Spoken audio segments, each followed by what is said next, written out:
Chaque fois que vous surfez sur le web, vous laissez une empreinte unique. Et croyez-moi, vous êtes bien plus facile à suivre que vous ne le pensez.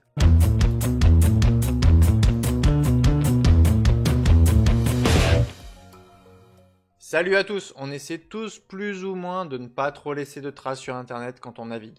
Certains vont utiliser des bloqueurs de pub, d'autres la navigation privée. On pense même que parfois, si l'on n'accepte pas les cookies, on ne sera pas traqué. Sauf que votre passage sur internet laisse une trace. De la même façon que vous laissez vos empreintes digitales partout où vous mettez vos doigts, vous pouvez laisser des empreintes numériques sur chaque site que vous visitez. Pas tous les sites vont collecter ces données, mais globalement, cette empreinte permet de vous identifier de façon unique à travers le web. Je vais vous expliquer comment cette empreinte est calculée. Et pour ça, on va utiliser le site amyunique.org. C'est un site créé par des chercheurs de l'INRIA qui va vous permettre de vérifier si votre empreinte digitale ou fingerprint est unique, donc facilement traçable. Ce site a deux objectifs. Un, informer les utilisateurs en leur montrant à quel point leur configuration est unique et traçable. Et deux, explorer la diversité des empreintes digitales pour concevoir des solutions permettant de rendre votre empreinte un petit peu moins distinctive. Cette empreinte va donc être une empreinte de votre navigateur. On l'appelle aussi le monstre sans cookie parce que pour la collecter, il n'y a pas besoin d'installer un quelconque forme de cookie. Pour collecter cette empreinte, plusieurs sources d'informations vont être utilisées. Ces informations proviennent du navigateur, du système d'exploitation et même du matériel. Et là, attention, il y a du monde. Pour récupérer ça, on va se baser sur déjà les HTTP headers, JavaScript qui va donner un accès à de nombreuses fonctionnalités du navigateur pour récupérer par exemple les extensions installées, les polices installées, la résolution d'écran, plein d'autres choses. Et il y a aussi ce qu'on appelle le Canva Fingerprint. Les entêtes HTTP, c'est par exemple le User Agent ou les Accept Headers qui sont automatiquement envoyés lorsque votre navigateur va charger une page web. Ces entêtes contiennent des informations telles que le type de navigateur, la version utilisée et le système d'exploitation. Grâce à JavaScript, on peut avoir accès à plein d'informations. Tout d'abord via l'API Navigator, qui va vous permettre de trouver, entre autres, si votre Bluetooth est activé, si votre Do Not Track est à Yes, la mémoire de votre appareil, la langue, le layout de votre clavier, votre GPU, votre CPU. Et je m'arrête là parce que il y en a beaucoup et vous pouvez aller voir la liste complète sur le site de MDN. Avec l'API Windows, on peut récupérer par exemple la résolution d'écran. Et avec des librairies custom, on peut récupérer des infos comme vos extensions, les polices installées et plein d'autres choses. Je vous montre tout à l'heure avec mon empreinte toutes les données qui ont été collectées. Vous allez voir, c'est quand même assez effrayant. Et grâce à l'affichage d'un élément HTML5, Canva, il est possible de collecter des petites différences dans les configurations matérielles ou logicielles. Et tout ça grâce à des légères différences dans le rendu d'image entre les appareils. Et grâce à ça, on va pouvoir deviner votre configuration. Je vous mets un lien en description si vous voulez en savoir plus.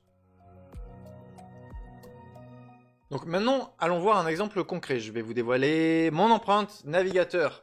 Allez, je vais sur le site AmaUnique et je lance le scan. Et première chose que l'on voit, je suis unique.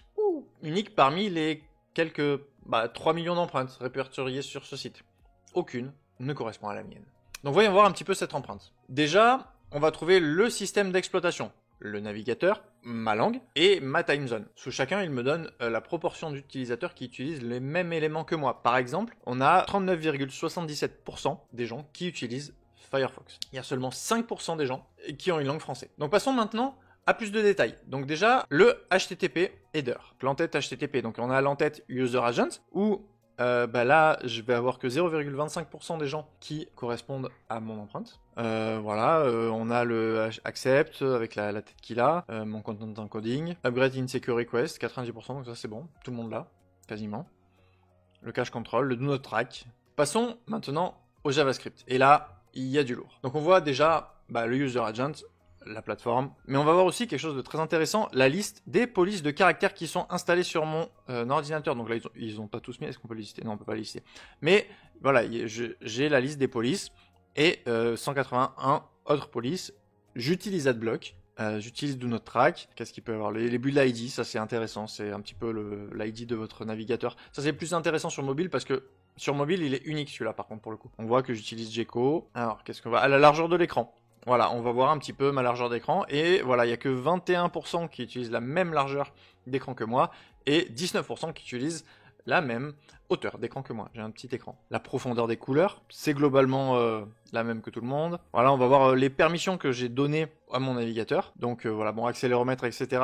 On va pas trouver des permissions, puisque évidemment, je suis sur ordinateur, donc il n'y a pas d'accéléromètre, mais sur mobile par exemple, on pourrait le voir. Donc déjà, rien que ça, on pourrait savoir si vous êtes sur mobile ou non. Le vendeur WebGL, donc c'est Google. Ma carte graphique, voilà, vous voyez ma carte graphique, c'est super. Barre d'URL, barre de menu, barre personnelle, barre de statut, barre d'outils. Donc ça, bah en fait, ils vont savoir si vous affichez ou non votre barre de menu. Et si vous l'affichez pas, par exemple, vous retombez dans les 10% des gens qui ne l'affichent pas. Donc vous êtes encore plus unique. Voilà, en gros, tout ce qu'un site web peut collecter sur vous sans même avoir besoin de vous demander la permission. Et ça, c'est important. Pourquoi c'est problématique pour la vie privée? Comme toutes les technologies de tracking, c'est à double tranchant. D'un côté, ça peut être utilisé pour lutter contre la fraude, en vérifiant que l'empreinte de la personne qui fait l'action est bien la même, par exemple, que la dernière fois. Ça peut être utile, par exemple, pour votre compte en banque. C'est aussi utilisé pas mal par les anti-bots, car les bots vont avoir beaucoup moins d'informations sur la fingerprint qu'un vrai utilisateur. Mais d'un autre côté, on peut utiliser ces données pour traquer les utilisateurs au travers des sites web et collecter des informations à propos de leurs habitudes, sans qu'ils le sachent. Et même pire, si on sait quelles sont les versions de navigateur que vous utilisez, les extensions installées, votre carte graphique, les pirates vont pouvoir fournir des attaques adaptées à votre configuration. Du coup, maintenant que je vous ai fait un petit peu stresser avec toutes ces infos, vous vous demandez, mais comment on peut se protéger? Malheureusement, il n'y a pas vraiment de méthode pour cacher votre empreinte. De la même façon que vous ne pourrez pas trop cacher vos empreintes digitales. Par contre, sa crainte peut être un petit peu atténuée dans une certaine mesure en employant certaines méthodes de protection, on va dire. Et comme je suis super sympa, je vais les partager avec vous. Donc déjà, en 1, mettez à jour régulièrement vos logiciels. Ça va vous permettre de rester à jour de tous les patchs de sécurité qui sont délivrés. Et ensuite, vous allez plus vous fondre un petit peu dans la masse que si vous utilisez la même vieille version d'un logiciel que plus personne n'utilise. Alors vous pouvez aussi modifier la configuration de votre navigateur. Par exemple, sur Firefox, il suffit d'aller sur About Config et modifier les configurations suivantes.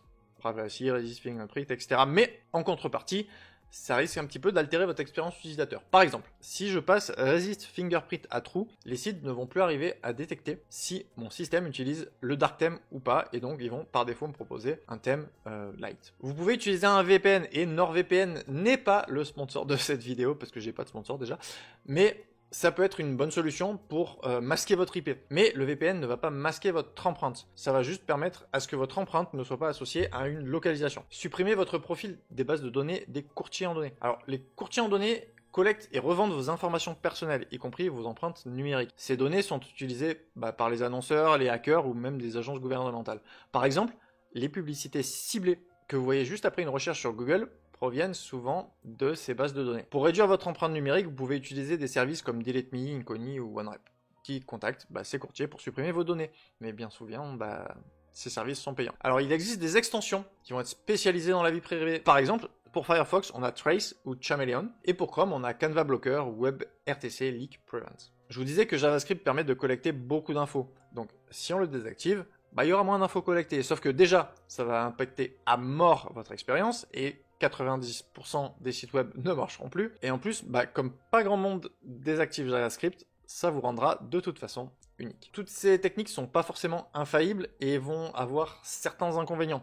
Ce que vous pouvez faire aussi, simplement, c'est un petit peu brouiller les pistes et dédier, par exemple, un type de navigateur pour certaines activités. Par exemple, si vous utilisez Chrome pour aller sur Facebook, vous pouvez utiliser Firefox pour faire vos courses en ligne. Et ainsi, ils vont pas être capables de relier les deux navigateurs et donc les deux empreintes. Ils vont penser que c'est deux empreintes, donc deux personnes différentes.